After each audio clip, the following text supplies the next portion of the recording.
tumanggap sa Panginoon. Meron pa po ba dito? Lahat po ba dito tumanggap na po sa ating Panginoon sa Kristo? Sure po kayo na natin tumanggap. Pag sinabi pong tumanggap sa ating Panginoon sa Kristo, siya po'y nakakilala sa Kanya. Tumanggap bilang Panginoon na sariling tagapagligtas. Amen po ba? Inuwanan na po yung dating buhay, yung dating kasalanan. Yun po yung totoong tumanggap sa ating Panginoon sa Kristo.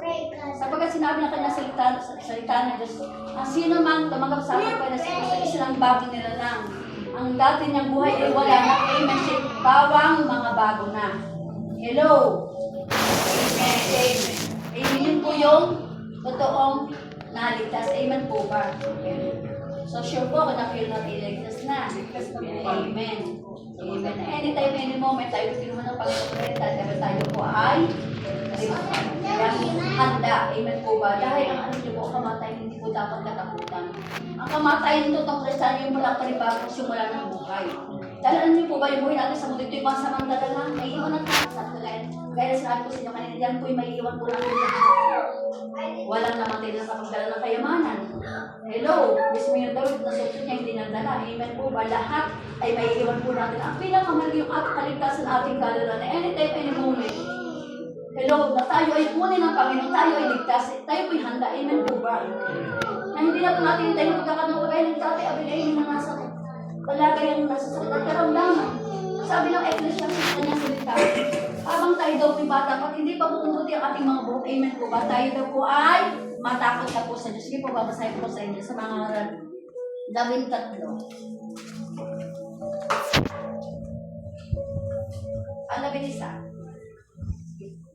Ang 11. Sabi dito.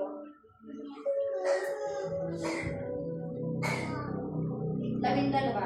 Alalahanin mo ang lumikha sa iyo sa panahon ng iyong kabataan, bago dumating ang mga araw at taon na puno ng kaguluhan. Panahong hindi mo na madama ang tamis ng mabuhay. Alalahanin mo ang Diyos bago makubli ang sikat ng araw, bago magdilim ang buwan at ang mga bitbit. Bago kalambungan ng makapal at madilim na ulap. Alalahan mo siya bago humina ang iyong lupang katawan. Bago manghina ang iyong mga isip, bago mawala ang lakas ng iyong mga tuhod, alalahanin mo siya bago mabungi ang iyong mga ngipin, bago lumago ang iyong mga mata. Alalahanin mo nga siya bago ka mawala ng pagdinig, na halos hindi mo na marinig ang ingay ng gilingan, ang huni ng mga ibon at ang himig ng awitin. Alalahanin mo siya bago dumating ang panahon ng nakatakutan mong umakyat sa taas at nahinabol yung kamatayan. Bago dumating ang panahon na hindi ka na makakalakad na mag-isa, bago pumuti ang iyong buhok at lipasan ng pagnanasa, sumiping sa minamahal. Darating ang araw at tayo'y lilipat sa palagian nating tahanan at mga langit. At makikita naglisaw sa mga lansangan ang mga nananangis. Darating ang araw na malalagot ang talagang pilak na nagdadala sa ilawang ginto, babagsak ito at madudurog. Darating din ang araw na malalagot ang tali ng timba at ito'y babagsak at masisira. Alalahan mo siya bago manumbalik sa lupa ang ating katamang lupa. At ang ating espiritu ay magbalik sa Diyos na may bigay nito. Sinabi ng mga ngaral, walang kabuluhan ang lahat ng bagay. Lahat ng malalaman ng mga ngaral, ituturo niya sa mga ito, sa mga tao. Amen.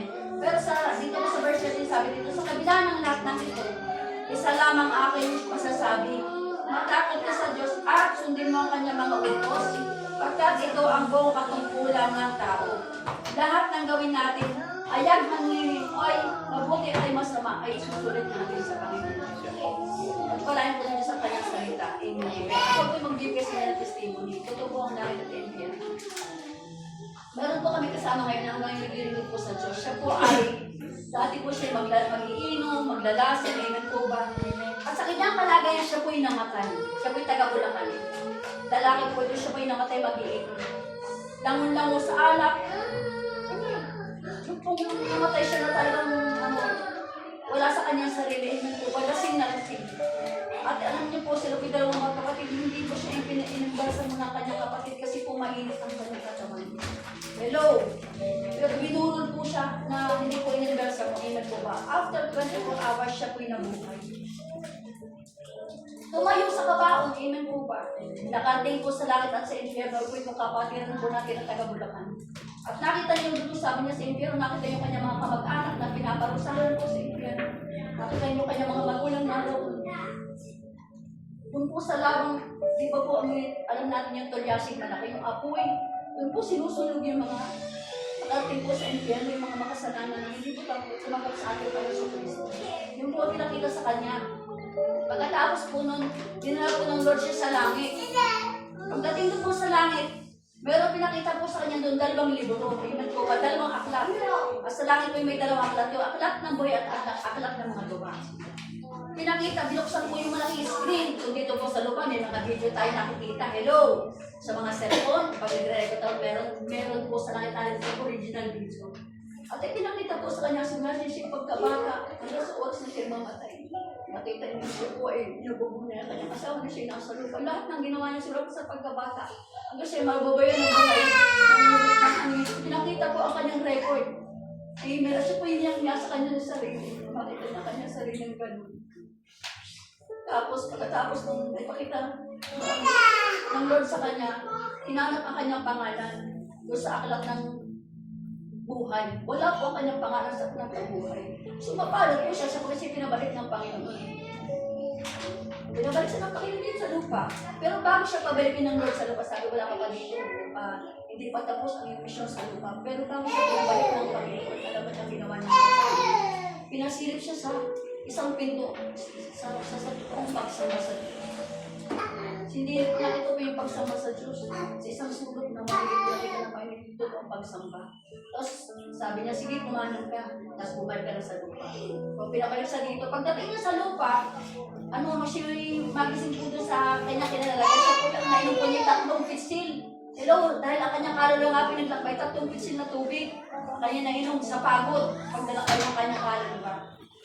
At simula noon, naghanap na po siya ng lugar na kung saan po ay nakita niya po sa langit yung totoong pagsamba. Hinanap niyo po sa iba't ibang mga samahan, fellowship, talagang hinanap niyo sa buong Bulacan, wala siya nakita. Hanggang sa isang araw siya nagbukas ng telebisyon. Sa pagbukas niyo po yung telebisyon, yung pong ministry kong James Archer, ito po yung hindi po tinatasha, pero ito po ito totoong testimony. Itong ministry ng James Archer ay meron pong nadalas po ng anibersaryo. Ito po yung oras ng Himala. Anniversary po ng oras ng Himala. So nakita niyo po yung sa telebisyon. Naranasan niyo po yung pong hinahanap niyong pagpupurin, hindi niyo po makita sa lahat ng pinasukan niyang fellowship. Nakita niyo po dito yung totoong pagsamba sa langit. Sabi niya, ito yung hinahanap ko. Ganitong pagsamba ang hinahanap ko. Simula nung siya po yung nanatili na. At ang ginawa niya po, siya po yung dumuna ng anibersaryo. Lumabas po sa kanyang tahanan, hinanan niya po yung gawain po ng Jesus Churchill. At yun po, simula po nang siya naging regular na po member ng ministry po. Hanggang po naglilingkod siya sa Bulacan. Amen po ba? Nakita niya po ang totoong pagsamba sa Espiritu at katotohanan sa ministry po ito. So hindi ko po tinataas ang religion o hindi tinataas po ang ating samahan, kundi yung pong nakita niya, pinakita po ng Lord sa kanya na pagsamba, dito po niya nakita. Lahat po na fellowship pinuntahan niya po, pero hindi po nasampungan. Itong oras na masampungan po ang Jesus Archer, nanatili lang po siya sa pagsamba sa Diyos, sa Espiritu at katotohanan. Palapakan po natin ang Diyos na buhay. So ngayon po siya naglilingkod sa Diyos. Amen. So ganun po din po tayo. Dalawa lang po ang pupuntahan po ng tao, langit lang po, wala pong pagkakaulo. Hello. Pero alam ko wala namang taong gusto mapapunta sa impyerno, gusto natin makapasok sa langit. Isa lang ba yung daan para tayo makapasok sa langit? Paanong paraan? Hindi po religion, hindi po sa pagitan ng oras ng himala, sa pamagitan po ni Jesus. Kinakailangan tayo po natin magkaroon ng personal na relasyon sa ating Panginoon sa Kristo. Hindi personal na relasyon. Yung pagiging born again, hindi po siya religion, hindi po siya samahan, ito po ay pagtira po ng Diyos sa atin, yan po ang born again. Kasi po, pag narinig po nila sa born again, akala po nito yung religion. Hindi po magandang pakinggan sa mga taong ayaw po nito lalo na sa mga sarado po, amen po ba, na hindi po nakakilala sa Diyos. Pero pag sinabi po ang Lord na born again sa kanyang salita, maliban ng tayo mag-born again, hindi siya pwedeng pumasok sa langit. Sabi po ni John 3, unless a man be born again, he cannot enter into the kingdom of God. So kinakailangan lahat daw po ng tao, sabi ng kanyang salita, ay mag-born again. Hindi po sumama sa mga born, hindi po sumama sa mga born again, kundi mga born again. Yung ating spirit, yung patay, yung mabuhay. Paano mabubuhay si Jesus po yung ating mapapasukan sa ating puso? Paano natin siya papapasok sa ating puso kapag tutulan po natin ang kasalanan? Ano po mga kasalanan ang ating tatalikuran?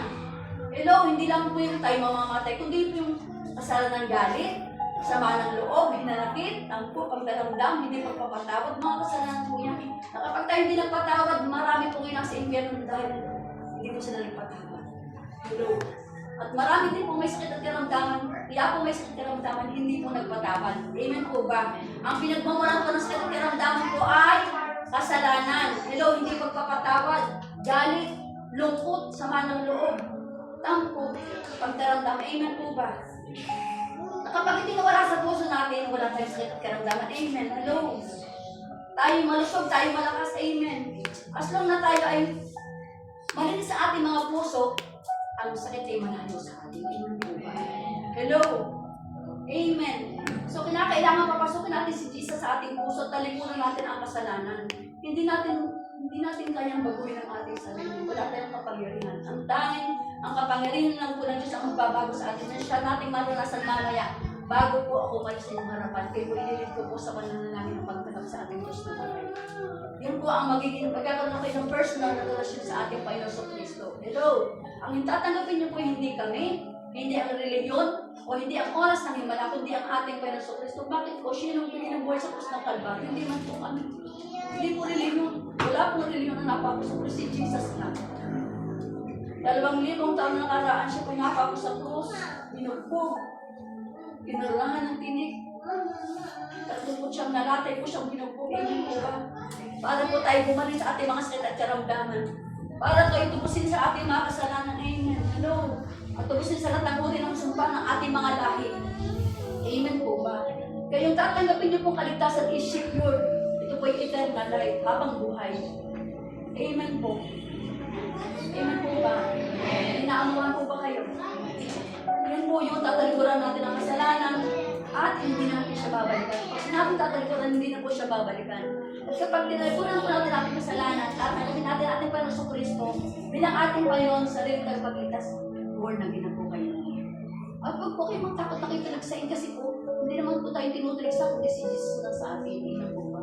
At lahat po ng totoong Kristiyano ay may pagtuligsa. Amen po ba? Lahat ng mga totoong anak na Diyos ay mayroong persecution, sufferings. Amen po ba? Betrayals. Amen po ba? Sapagat kapag meron daw po na tayo nagiging kabahagi sa buhay ng ating Panginoon sa Kristo. Ay malungkot na tayo kung tayo Christian pero wala tayong mga persecutions sa sufferings and betrayals. Amen po ba? Ibig sabihin, parin na din ating buhay sa kanila. Amen po. Hello. Amen po ba? Bilang anak na Diyos, dapat po, kapag tayo tumanggap sa Kanya at tumalikot ako sa ating kasalanan, hindi naman talaga natin siya babalikan. Ano po may mga kasalanan? Bisyo sugal, sigarilyo, alak, pag-iapit, pangamalunta. Lahat po yan ay araw po ng Diyos. Ayaw po ng Diyos. Pero mahal niya po kayo lahat. Ayaw niya po ng kasalanan niya. Lahat ng tao ng kasalanan ay mahal ng Panginoon. Ang ayaw lang po ng Panginoon yung ginagawa ng tao ng kasalanan. Amen po. Kaya nga po si Jesus na nagbinuhay sa krus ng Kalbaryo, sabi na sa John 3:16, sapagat kayo na lamang ang pag-ibig ng Diyos sa sanlibutan. Pinigyan niya kanyang bongkong na anak upang sa kanya sumampalataya ay huwag mapahamak, kundi magkaroon ng buhay na walang hanggan. Amen po ba? Kung sino man sa kanya sumampalataya ay huwag mapahamak. Hindi daw po tayo mapapahamak kung tayo sasampalataya sa ating Panginoon sa Kristo at magkakaroon tayo ng buhay na walang hanggan. Ibigay na kanyang buhay para sa atin. So ano ating gagawin bilang pag-ibig ng Diyos sa atin? Yung kanyang kaisa-isang anak ibinigay sa atin. Hello! Gantihan po natin ang pag-ibig po ng Diyos. Kapag tayo nakatanggap na sa Kanya, tumalikot sa kasalanan, mahalin na po natin ang Diyos sa ating buhay. I-priority po natin ang Diyos sa ating buhay. Amen po ba? Amen. Lahat ng nasa atin ay para sa Kanya. Ang buhay natin ay hindi natin pag-aari na po ito. Kapag tayo nakakilala po sa naging anak niya, ang naging anak niya na at mangyayari tumamaya kapag itunggap ng ito sa Panginoon. Para naman yung po ang Diyos ay mamamahay. Hello, paglingkuran mo sa Panginoon. Ang paglilingkod ko sa Diyos, hindi lang po yung nagsasalita dito. Yung mahalin mo yung kapwa, naglilingkod sa Diyos. Mapagkaawang gawa ka. Pero bali mo lang ang habang nababalik ko, iba'y nakakilala sa Diyos, iba'y sa buko ng Acts, amen po ba? Meron po doon mapag-awang gawa, matulungin, amen po ba? Pero dinala pa din po ng Diyos ang mga lingkod ng Diyos para makating sa katotohanan ng pagsamba at paglapit sa Diyos na buhay. So nagiging valid lang po ating pagtulong sa kapwa, pag magandang loob ka, pag tayo namin Diyos na, amen po ba? At nakakilala natin pa sa Kristo, valid lang ating mga mabubuting gawa. Kasi sinabi ng salita ng Diyos, kung daw po ang mabubuting gawa magliligtas sa atin, hindi na po ibibiligis ng anong sa krus ng Kalbaryo. Ay bakit po ito pinigay? Kasi nga hindi po valid ang mabubuting gawa. Nagiging valid lang yan kapag tayo po ay naligtas na. Malakapan po natin Diyos na. Pero ito parang hindi natin ako yung sa mas mataas po kalagayan na kapag kinakala sa Panginoon, ingatan niyo po ang mga buhay. As long na hindi ingatan niyo yung buhay at biglang dumating ang Panginoon, kayo po'y makakasama at makakapasok po kayo sa langit. Ayan po ba? Hello? Dahil kapag nakakilala sa Diyos, meron ka ng personal na relasyon sa Kanya, marinig na po niyong tinig ng Panginoon. Hello? Sasabihin, anak, kasalanan na po siya lang. Kaya nga, ikaw ay nagkasala, ikaw na nagsarili ng desisyon. Hello? Hindi mo na nasulat ang Diyos ng Espiritu Santo. Pero pag ikaw ay nakakilala sa Diyos, kaya sa Diyos sa kanyang mamaya, ipatatagapin ko at talagang personal sa relasyon sa Panginoon. Yung pang Espiritu Diyos, magiging ganyan niyo para hindi na po kayo magkasala. Amen po. Amen. Hello, ililihit niyo po tayo sa matuwid na pamumuhay. At pamumuhay ayon sa salita ng Diyos na may. Palakpakan po natin ang Diyos na may. Kinakailangan po kayo. Amen. So, kinakailangan po natin ng kaligtasan. Yun ang ating kinakailangan sa ating kapanuhunan. Amen po ba? At bilang kanya mga anak na nakakilala sa kanya, pinabuo natin yung ating buhay. Pahalaga ng ating buhay, i-acknowledge natin siya, para i-priority natin. At pangalawa, kung paano natin nakilala ang Panginoon, ay sabihin po natin. Hello, tungkulin natin yung kanyang mga anak na paalalahanan ng nakatawin mo sa kapitalaga sa Diyos para hindi po sila mapahamak. Amen po ba? Tayo po mga anak na Diyos na may tungkulin para po hindi sila mapahamak ating paalalahanan na ito ating mga nakakalaupang balan. Amen po. Sapagkat pag hindi natin sila nasabihan, sa pagkakataong yan at sila po'y napahamak, tayo po kasi sigilan din sa kanila ng mga. Bakit po kasi tayo matinala? Tayo kaibigan din na po. Kapag hindi natin sabihan, sisibilin po tayo ng Diyos natin. Ang kanilang mga dugo sa ating mga kamay. Hindi po tayo mag-share ng iman po na silita po ng Diyos. As long as there's opportunity, lahat sa mga anak na Diyos na narito, gamitin natin yung pagkakataon, panahon, nila hindi pa po bumabalik ang Panginoon na pagligtas na magligtas ng maraming mayaman. Hello, ipasok sa kanyang harian. Amen po. Hanggang may pagkakataon kahit ano ang kinakalagay po natin, hindi na po mahaba. Beksi na po ito. Itong panahon na pag-crucial na po, paghanda natin sa paghanap natin sa Diyos na buhay. Amen po. At dapat po araw-araw tayo ng handa. Anytime, any moment siya po ibabalik. Amen po ba? Hello. At anytime, any moment nga kanya mga anak po, dapat din po handa na anytime may nakailangan tayo po handa na mag-minister po sa kanila. Amen po. Amen po. Parapakan po natin ang Diyos na buhay. Kaya yun po, binakanya mga anak, ang na po sa inyo, ay po bilang handang marap sa Diyos anytime, any moment siya bumalik. Amen. Amen po. So, mabuti po. Amen po ba? Pero, dinadala po natin sa lalong paghahanda sa pagbabalik sa ating Panginoon. Amen po ba? Hello! At yun po, kaya sabi sa kanya kanina, din po kasi hindi po nakakilala sa ating Diyos na buhay. Ito ang paano ng ating kaligtasan, hindi po bukas, hindi po mamaya, kundi ngayon na po yung pagkakataon na binibigay po ng Diyos. Wala po tayong personal relasyon sa Kanya, tanggapin po natin ang ating pala sa Kristo, bilang kayo sa rin tagapagligtas, magagamot ng ating buhay. Amen po ba?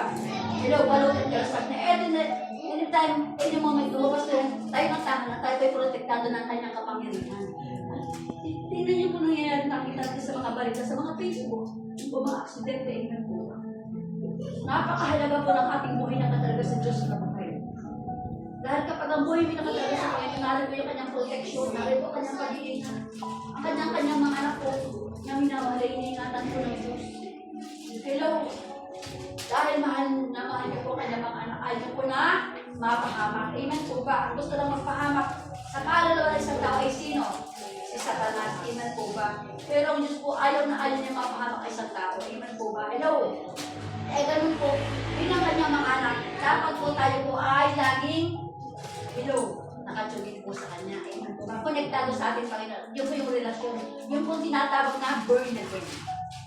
O, nagagalak po ba kayo na maging mga totoong born again? Hello? Dahil ang born again po hindi religion, minsan po sinasabi ko sa inyo, siya po ay relasyon sa ating Panginoon Kristo. Personal na ugnayan sa ating Panginoon Kristo, amen po, na siya po ay titira na po sa atin.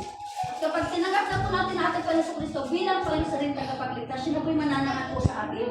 Amen po. Paano si Jesus nagpagaling na may mga sakit at karamdaman, magagawa nito po natin. Hello? Yung magpagaling, magpalay sa masamang espiritu. Dahil yung kapangyarihan po ng Diyos at tanggapin natin ang Panginoon, siya po nasa atin natin. Amen po ba? Hello? Meron din po tayo kapangyarihan na magpagaling na may mga sakit at karamdaman. Yung kapangyarihan na tinanggap po ng ating Panginoon Kristo sa Ama, ay siya din kapangyarihan na tinanggap natin sa Kanya, na siya dating hello, gagamitin para po ang mga karal ating malilit sa kaligtasan. At the same time, gumaling ang kanilang mga sakit at karamdaman. Yung po yung katamahan ng mga nag-offer Amen. Amen, palapakan po natin ang nagtatawa. Kaya, ganun po kinakailangan na ma-secure po natin sa araw na totoo tayong ligtas. Lalo na po sa ngayon pa lamang po, makakilala sa ating Panginoon Kristo. Iyon po. At ito yung pinakamagandang pagmamahal natin sa ating mga dahil. Kaligtas ng kanilang mga kaluluwa. Anytime, any moment, umarap tayo sa harap ng Diyos, tayo po ligtas sa kanyang tatay. Amen po ba? Sa tamang panahon, hindi sa ating gustong panahon, kundi sa tamang panahon, nais niyang kunin niya tayo, ay tayo po nakahanda. Dahil tayo tumagat natin sa ating Panginoon Kristo. Amen po. Kaya hindi na po tayo mag-aalala sa buhay ng alam ni Tatay Abel, hindi tayo nalulungkot. Yung lungkot ay pansamantala lamang. Amen po ba? Dahil siya po inaalin na po ngayon ng ang mga anghel sa langit. Amen. Na pagkamatay ng isang tao pagkatapos ito ay judgment period. Wala na pong iba pang pupuntahan. Amen po ba?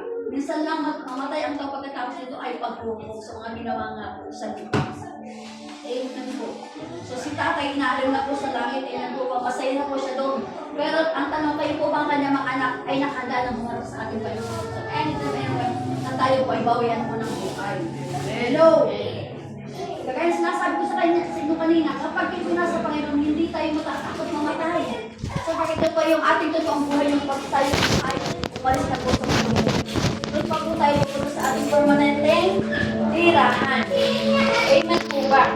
At lahat po ng mga lilingkod dito sa lupa, puro dati na din para sa ating isang tao po natin, sabi ng kanyang salita, nagtalagay po ang word ng diamante o ginto sa ating mga bagay sa langit. Amen po ba?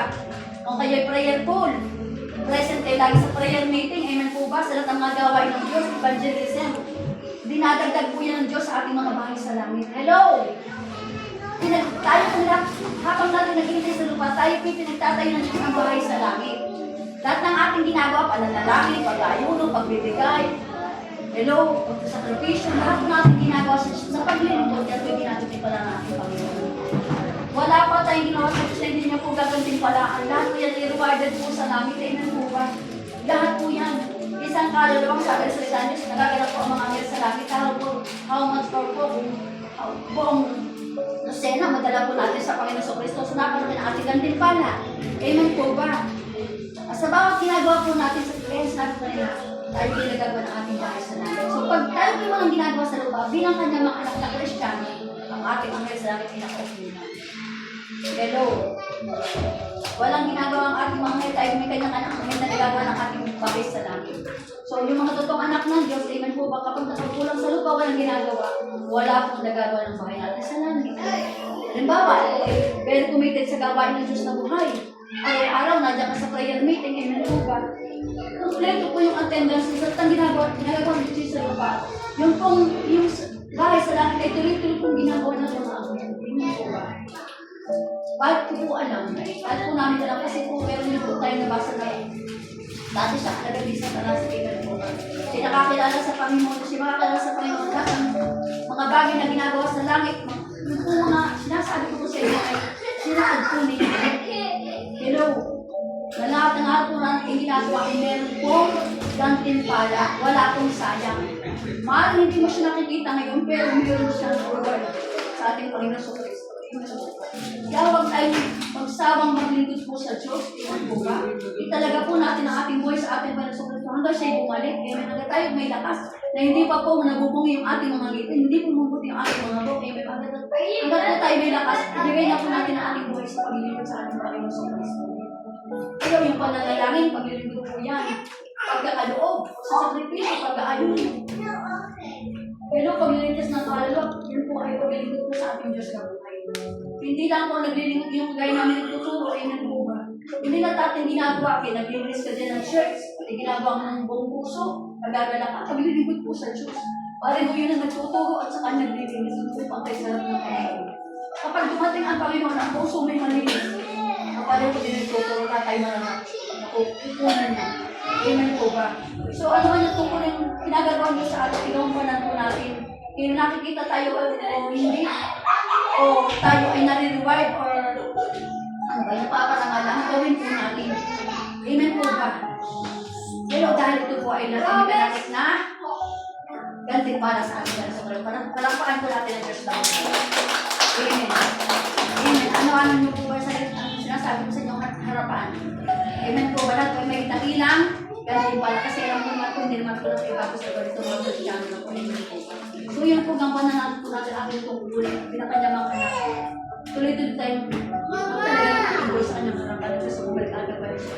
Italaga kasama ng ating buong lakas, amen po ba sa kanyang sa ating mga buhay. Wala siyang hinihingi kundi ang ating pag-ibig ay ibalik natin sa kanya. Amen po ba? Pangalawa pa ng ating mga pinakainig. Pangalawa po ng ating mga lakas, amen po ba? Lahat ng nasa atin, yan po yung pag-aaral niya. Kaya pag hiningi niya po, huwag po kayong magdadamo sa pagkakita yung para sa kanya. Amen po, huwag napakata natin ang Diyos. Kaya mo na ating buhay. Amen. At kapag hindi niyo ginawa, amen po ba? Napakalaking biyaya po, amen po ba? Ang ginawa niyo po sa Panginoon. Sa Panginoon po, nais ng Diyos na buhay ng ating buhay, buong buhay. Ibigay po natin po sa Kanya, amen po ba? Pero may paggamit po, hindi naman po may paggamit, kundi italaga para po sa Kanya. Hello? Amen po ba? Dahil kung hindi po kayo bibigyan ng Lord ng lakas, hindi makakakita ng Amen. Hindi po kayo makapaghanap. Utang mo natin sa Diyos ang ating mga buhay. Kaya dapat lamang po na yan, atin siyang, hello, galmihan ng pag-ibig po. Amen po ba? Hello, palapakan po natin ang Diyos na buhay. So yun po. Kaya na sinabi po sa inyo kanina, kayo pwede dito po sa pananalangin ng pagtanggap. Pananalangin po na kasalanan. Alam ko naman po na wala pa punta ka perfect sa mga ito na pinagkakamali po tayo nagkakasala. Pero may nais po magkaroon sa limang personal na relasyon sa Panginoon tayo itatanggap sa Panginoon sa hapon. Wala po tayong gagawin ko din. Buksan lang po natin ating puso. Ang maluwang na maluwang, amen po ba? Aminin po natin na tayo po ng magagawa, hindi natin kahit sa ating mga sarili. Dalahan po natin sa Diyos ang ating mga kasalanan na gawatin natin ang tawad. At napakahalaga din po ng pagpapatawad po natin sa mga tao na nagkasala po sa atin at masulot ang ating damdamin. Dahil sabi nga na kanyang salita kapag hindi tayo nagpatawad, hindi rin tayo patawad ng ating mga sumasalanan. Amen po ba? Ikaw din kung hindi ka kasalanan dapat patawad po tayo. Kaya kasalanan, malaki o maliit, hindi pa rin ang kasalanan sa harap ng Panginoon. Hello? At ito po kapag natin hindi patawad, hindi ba po magpapangamit po sa amin. Ngayon, kung hindi mo pinagay tayo po ay hello, nababoy ng boy at hindi nakatanggap sa Panginoon. Dire-diretso ang ating mahal sa impyerno. Pero lahat na tayo bibigyan ng Lord na pagkamaroon bago siya bababoy ng buhay ng mga makakilala po sa kanya. Hello, may mga tang ginagamit para kaligtasan ni makalagay po sa mga kanyang nilalaki. Amen po ba? Mapalad po kayo sa pagkayo po ay dinalo na Diyos sa po. Ayan ang po at kaligtasan ay hindi po maranasan. Kaya kayo po ba'y handa na po maranasin po ang ligtasan kung inaalala po ng Diyos na kasama po ng revival ng inyong mga buhay. Kaya kung kayo po'y handa na tayo po lang tayo tumayo. Ibigay po natin ang ating mga sasabos na buhay at kasi natin ang ating mga kapatid. Sa lahat po na hindi po nakakilala sa Panginoon sa Panginoon. Sumarap kayo sa pananalangin o usalan po natin.